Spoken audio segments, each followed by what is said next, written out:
Hier, place Royale à Pau, l'heure était à la fête pour des manifestants venus célébrer le départ de François Bayrou, mais beaucoup étaient également là pour évoquer la journée du mercredi 10 septembre. Ce mouvement difficile à cerner s'organise localement un peu partout en France. Un début d'organisation, oui, tout à fait. L'objectif, c'est quand même que ça prenne partout en France. On va faire en sorte que ça se passe bien, que le mouvement soit fort. Et à force d'être méprisé, le peuple s'énerve. Donc, il y aura peut-être, ça aboutira peut-être pas parce que les gens ne sont plus conscients de ça, mais on espère quand même qu'il va y avoir un réveil, quoi.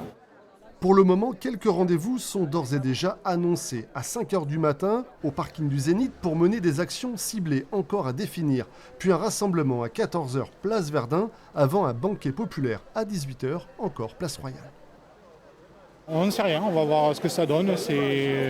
L'esprit, c'est un peu gilet jaune, quoi. C'est qu'il y ait des actions qui se fassent, mais c'est improvisé. Et on espère que beaucoup de monde adhérera. Du côté des syndicats étudiants à Pau, les différentes stratégies étaient à l'ordre du jour d'une assemblée générale organisée à la mi-journée. S'associer aux actions menées en ville ou organiser des blocages sur le campus, tout est envisageable en fonction du nombre d'étudiants mobilisés alors que la rentrée scolaire vient tout juste de démarrer.